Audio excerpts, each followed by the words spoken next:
fishing, it's in my soul. Welcome to the Salt Strong Podcast, disrupting fishing entertainment as you know it. Prepare to laugh. Prepare to get to know fishing legends in a whole new and unfiltered way. And on occasion, you might even learn a thing or two about fishing. Here's your host, Joe Simons. Like diamonds. Just imagine if you only had 3 years left to live. 3 years from right now today, 3 years from today, you were gone. You were off the face of this earth. What would you change? What would you say yes to that maybe you're saying no to now? What would you say no to that maybe you're saying yes to now? Things that suck up a lot of your time. How would you think differently? How would you love differently? Who would you want to hang out with more? Who would you want to hang out with less? These are all really, really important questions. And if you don't know who I am, I'm Joe Simons, like diamonds, one of the founders here at Salt Strong, and this is Salt Strong Unchurched. And this is going to be a powerful one because I just went through this same exercise recently, and it had a profound effect on me. I talked about it in my book, Fishing for Happiness. It was a similar type of a theme where I talked about imagining it's actually your funeral. So now you're already dead. You know, what would people say about you? And basically reverse engineer your life based on what you want people to say about you when you die, right? If you want to create a legacy, you know, you kind of need to start now. If you want to have an ideal legacy, you know, you kind of need to start framing that today. You need to work on it constantly because we can be taken off this earth at any given time. It's not, unfortunately, up to us. And how this whole thing came about recently is I was at a C12 meeting in Orlando. That's the Christian leadership group that I'm a part of. And it came up in our literature last month where Jesus, a person that we all know today, right? We're all still talking about him now, a couple thousand years later. And really, if you look into the timelines, and there's a little bit of debate about the exact time, but in general, everyone kind of agrees it's around 3 years. Maybe it could have been 5, maybe it could have been a little less than 3, but it's somewhere approximately around 3 years that Jesus basically was able to do everything he accomplished in terms of going out there and preaching, and in terms of going out there and making a massive, massive impact, and all of the healing and all the miracles and all the things that we talk about today about Jesus, and all the things that we reference about Jesus in the Bible, for the most part, took place over a short 3-year period of time. And obviously, he knew when his time was going to be up. I mean, he was telling his disciples when his time was coming, when it was coming near. And he even knew who was going to rat him out. I mean, he knew all of this, obviously. And yet here we are as mere mortals not knowing this. But, I mean, how cool is it to just at least imagine that we are going to have an infinite time? And I say it's cool because there's so much you can do in 3 years. There's so much you can do in 3 months if you take massive action. And I think that's what the rut that I find myself in all the time is, you know, I'm in my 40s and I just kind of feel like, yeah, I'll probably live forever. And you might be in your 20s, you might be in your 70s, you might be in your 80s. And still in the back of your head, you don't think your time is now. And yet we all know that it can be taken from us at any given point. And so knowing that, let's just use that 3-year reference, because that's still a pretty short time frame. If any of us heard today that we only had 3 years left, what would we do differently? And I started looking at just my life and what I was saying yes to in terms of my time, right? Because no matter who we are, regardless if you're Warren Buffett, regardless if you're Jesus, regardless if you're anybody, you only have the same amount of minutes and hours in any given day. So if you have 3 years left, we all have the exact same amount of time, no matter how much money we have, no matter how much faith we have, no matter anything you can throw out there about someone's awesome stuff they might have, we all still go back to the same amount of time. So let me ask you a hard-hitting question. I really want you to think about this. What would you change? What would you quit? I mean, it could be your job. It could be different relationships, right? I mean, it could be things that you constantly find yourself saying yes to that you don't like. This was kind of a really interesting one, but Walt Disney, he feared death so much and just didn't even like to be around it or talk about it. He did not ever go to any funeral, including one of his own siblings' funerals. He did not even go to it because and I'm not suggesting that you don't go to your siblings' funerals, but I thought that was really interesting. And the reason why Walt Disney decided that is because he knew his life was going to be short. He always had this weird fear about it, and he lived almost like he was going to be dying that year. And so he put so much action and so many things into place before he did die that now we're still talking about Walt Disney, and pretty much everyone in the whole world knows who Walt Disney is as well. And he did live a very short time. I mean, he died in his early 60s. And in the big scheme of things, it's still a pretty short life. And it was almost like he knew. And so he started saying no to certain things, like going to funerals. Once again, it's probably a horrible example, but you see my point. If there's things that are sucking up your time and sucking up your energy, what can you start saying no to? And this happened to us here recently in our leadership meeting at Salt Strong. We had a pretty cool idea, and it was an idea that probably could have made us a decent amount of money. And we all kind of got excited about it. And then we just started really doing a little bit of math on how much time it was going to suck up out of our lives. And two, and this is the most important part, this is where I'm going with this whole podcast, is we reflected back on our mission statement and our vision statement, which are both written down, right? They're not changeable. They're irrevocable, at least for right now, until we decide to change them again. But for right now, they're not things that we shift and haven't shifted it in quite a few years. And I hope we don't have to. But that's basically our Bible in terms of our company, right? Obviously, we put God and Jesus first. It's right there on our About page. But in terms of really kind of a blueprint for Salt Strong, we do have one as a business, and it's right there on our About page as well. It's our vision and our mission. And we even have a couple internal things in terms of just our core beliefs. What do we believe as a company, and where do we want to be in 3 years? We actually have a 3-year blueprint of exactly where we envision ourselves to be. And so guess what we did? We looked at the idea that we were talking about, which was going to take a lot of people hours. I mean, tons of people hours, probably some new people. And we started basically putting them side by side, saying, all right, does this line up with our written down 3-year mission and vision? And at the end of the day, no matter how hard we tried to put that peg in that square hole, it would not fit. And we even tried to hammer that sucker in because it was a pretty exciting idea, but it just didn't fit. And so we said no to it. And I'll be honest with you, at first I was kind of like disappointed. And then a little bit later, I felt great. And the next day, I felt really good that, wow, we just made the best decision ever. Like, this could have taken our whole company down and completely distracted us, and certainly got us way off of course. And yet, had we not had that written down vision and mission statement, we would probably be moving forward with what I believe is a very bad idea right now. And so where have you gone astray? I know I've gone astray multiple times, and it's another reason to do this podcast is to hold myself accountable and keep myself on the right path in all aspects of my life. So where have you gone astray? Where have you cheated? Where have you cut corners? Where are you wasting your time? Where do you have time vampires is one of the terms I heard before, things that are just sucking the time right out of you and you get absolutely no enjoyment from.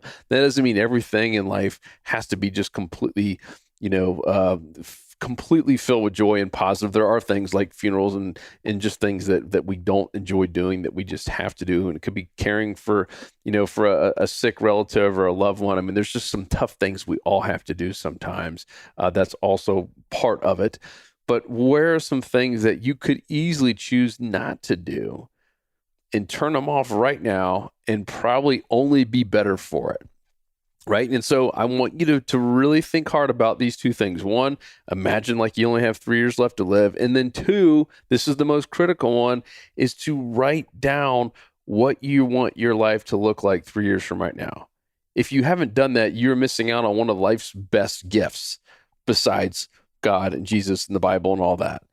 But I'm talking about really, to live your life to the fullest, map it out. Why wouldn't you map out exactly where you want to be The only way that you can get somewhere is to have a written down plan and to be able to track it. Otherwise, if you say, hey, I want to lose weight or I want to be happily married, who judges that? How do you even know? You have to have an exact blueprint. And so we do as a company, we have exact things. I mean, very measurable, finite things that we can say either we got there or we didn't. There's no black or white. There's no, there's no gray. It's either black or white. It's yes or no. Did we get there or did we not get there? And I'm telling you, it changes your whole life when you have a written down mission, and it gives you purpose. It gives you control, gives you complete clarity on where you're going. And then when you have that short-term mindset of, all right, I only got 3 years left to live. Here's what I want my life to look like in 3 years. Let's start doing it now. I'm telling you, it puts some wheels in action. You start taking some massive, massive, massive action to have some pretty big change in your life. And it's that compound effect, which I mentioned it before in one of the podcasts, the one about the little journal I did for my wife every day. It's that compound effect. And once you have that written down plan and just taking one little small step at a time, every day for 3 years, we're talking about 900 days of little bits of action. You have no idea how amazing your life can be. And not just 3 years from now, but even 3 months from now, certainly a year from now, if you take little bits and pieces of action every single day. But the only way to do that, right, is to have a blueprint of where you're going. The only way that you can possibly reverse engineer what you need to be doing every day is to have an endpoint and have some kind of destination of what it's supposed to look like. And yet so many people I talk to have no idea. But guess who does? All of the wealthiest, most successful, and I would say happy and fulfilled people have a very, very defined plan. And in most cases, it is written down somewhere and something they read and look at often, not every day. Some do, but at least read and can probably recite to you in a second. And they know exactly where they want their life to be. They know exactly where they want to be living, who they want to be married to or hanging out with, what kind of work they want to be doing, what they want to be doing in terms of charity and where they're giving back their money and their time. All that stuff is written down. And yet the majority of people don't do it. And I believe it's the reason the majority of people kind of feel like they're lost. And why the majority of people are just kind of just going through the motions of life. And I know because I did that for so long, I was so unfulfilled.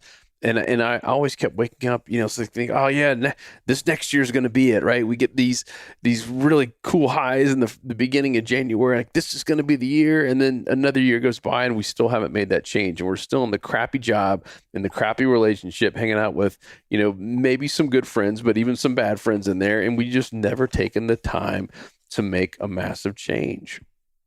So let me ask you, if you know right now that you are going to be gone in 3 years from now, what can you get rid of or leave or change right now? And that doesn't mean go quit your job, because that's a horrible idea if you don't have a plan.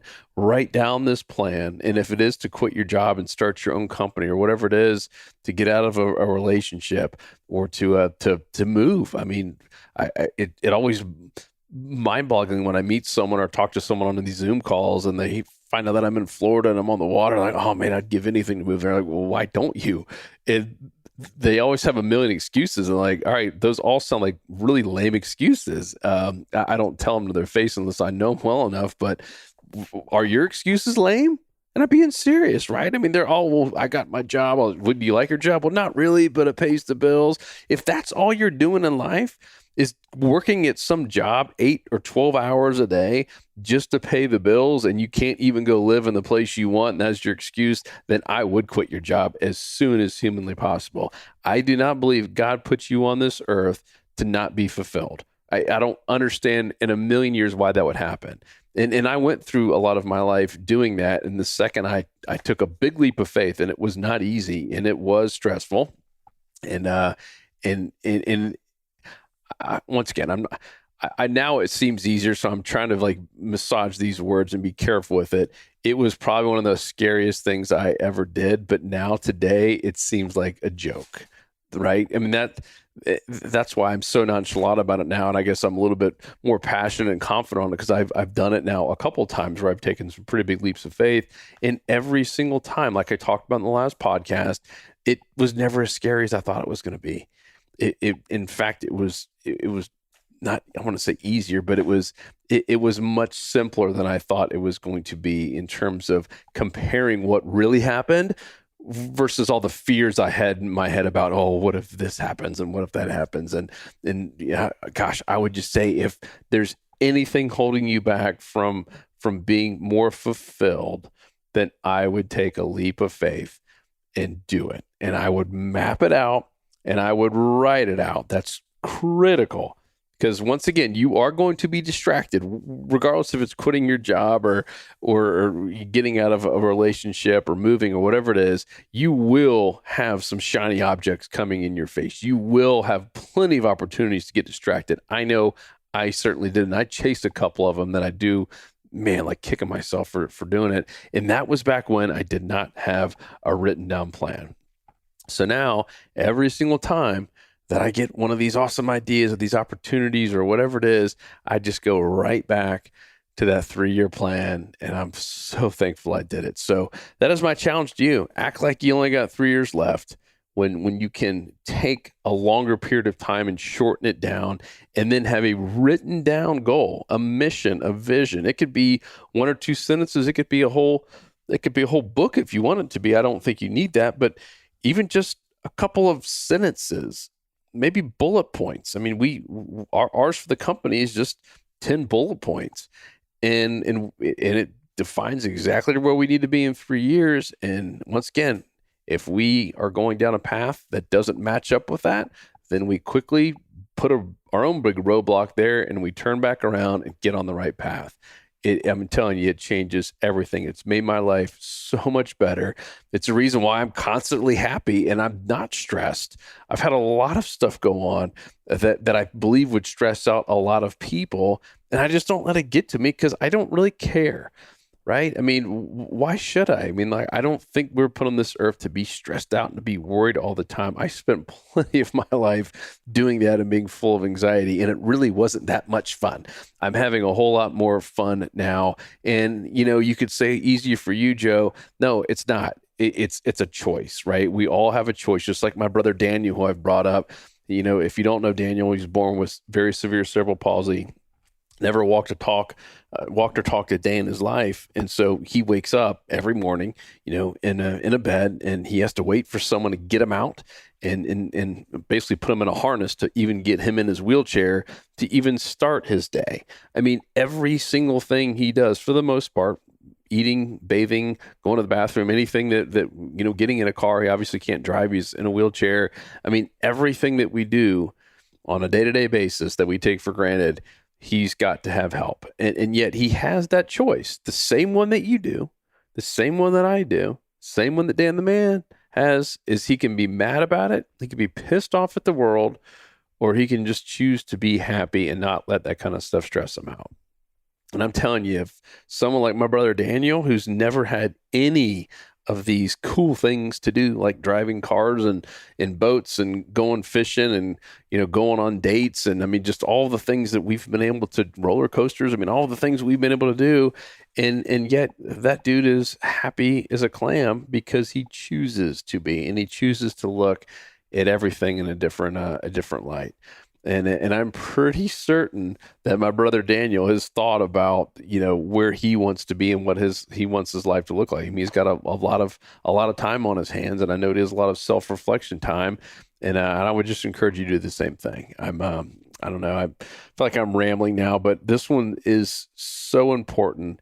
And I believe so many people will listen to this and even have read my book, Fishing for Happiness, and read that couple chapters about, kind of designing your perfect life. And I get a lot of emails on it and like, oh, that makes so much sense. Like, I'm going to do it. And then the big chunk of people don't do it.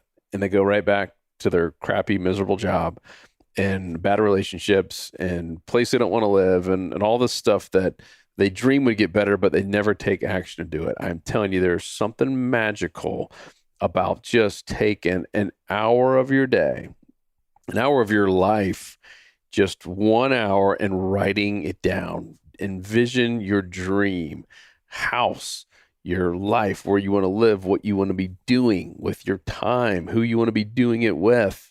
where you want to be giving back, where do you want to be spending, your money and your time. And it shocks me how few people have done it, but the ones that do, they find happiness and more fulfillment. And they usually, not always, but usually end up reaching their goals, especially when compared to people that have not written it down. I don't know what it is. I used to not believe it myself until I started doing it because someone challenged me on it. And I finally started writing this stuff down every year. And holy smokes, I'm talking about like life-changing experience. So I would encourage you to write down those goals, very specific 3-year goals. I mean, I'm talking like exactly where you want to be. How much money do you want to have in your bank account if that's important to you? How much money do you want to be giving away? Because we have that written down as one of our goals. I mean, I want to be giving away big chunks of money every year, both personally and as a company. And last year was one of the first years that we actually hit all, even with COVID and all that stuff, we hit all of the goals and we're able to give a big chunk of money away.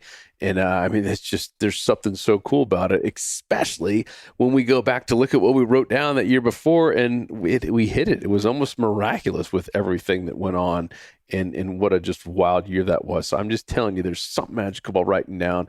And if you can go 3 years, to me, that's ideal. It gives you enough time to really think big because 1 year it's tough to like have these monster dreams come true sometimes. I get it. It's life. I understand. But 3 years, there's nothing you can't do in 3 years. If Jesus can do everything that he accomplished in 3 years, then we can do anything that we put our mind to in 3 years, as long as we're willing to write it down, reverse engineer it.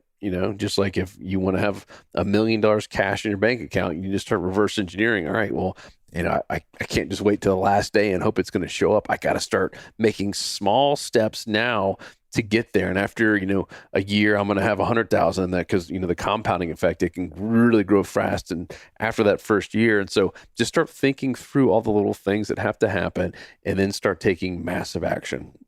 I have a little quote up on my desk. I get to see it every day. And it says, the key to success is taking one step of massive action every single day. It's so simple, breaks it down. Just one big massive action. Like what's that one big rock I can push that, in a year from now, 3 years from now is going to make a massive, massive impact on a lot of people. So guys, I hope that was helpful. If, any of this hit home, if there was just one thing you got out of it, I'd love to hear from you. I check my emails often. I do read every single one. I try to get back with everyone who writes me about Unchurched. And my email is Joe, Joe, at saltstrong.com. That's Joe, it's saltstrong.com. Otherwise, I will talk to you on the next episode. 'Cause fishing, it's in my soul, it was past